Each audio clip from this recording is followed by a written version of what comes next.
Meet the Environmental Law Institute, known as ELI for short. Sounds innocent, right? Think again. ELI has become one of the most sophisticated and least scrutinized channels of influence operating within the American legal system today. ELI presents itself as a neutral, nonpartisan organization dedicated to educating judges about environmental law. Through its Climate Judiciary project, it has trained more than 2,000 American judges on climate science and climate litigation.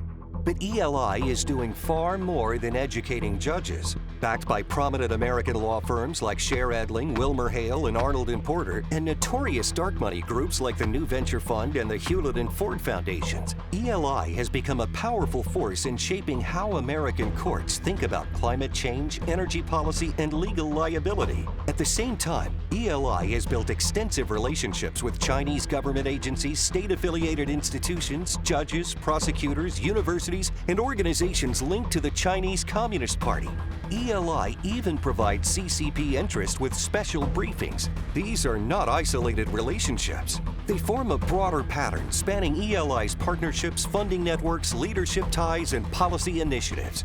Through the China International Business Dialogue on Environmental Governance, ELI has provided information and analysis to CCP officials on American environmental regulation.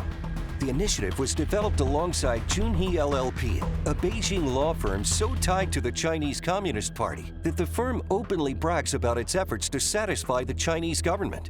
The result is a formal channel through which American regulatory insights flow directly to Chinese institutions and potentially opens a door for those institutions to have access to U.S. judges. ELI has also conducted training programs and workshops at Chinese universities that U.S. authorities have identified as national security concerns because of their military and intelligence ties. Meanwhile, ELI's leadership and funding networks have helped build institutional bridges between American and Chinese climate policy organizations, while major philanthropic funders of ELI have also directed millions of dollars toward initiatives and entities connected to the Chinese Communist Party. ELI operates on a dual-track strategy. In the United States, ELI promotes climate litigation theories that increase legal and regulatory pressure on American energy producers and industrial production. In China, however, ELI has helped develop regulatory approaches that place far less pressure on Chinese industry. This creates a striking asymmetry. American energy producers face growing litigation, regulatory burdens, and legal uncertainty, while China, the world's largest emitter, continues expanding emissions, industrial production, and global market dominance.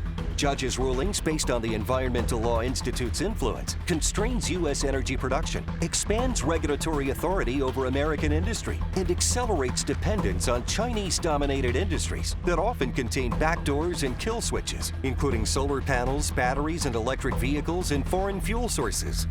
As a result, American energy prices skyrocket, and the U.S. is forced to become more reliant on Chinese red tech, making our critical infrastructure susceptible to espionage and sabotage. The question is simple: why is an organization so deeply connected with Communist China shaping how American judges approach climate law? Read the evidence and decide for yourself. Visit ELIandchina.com.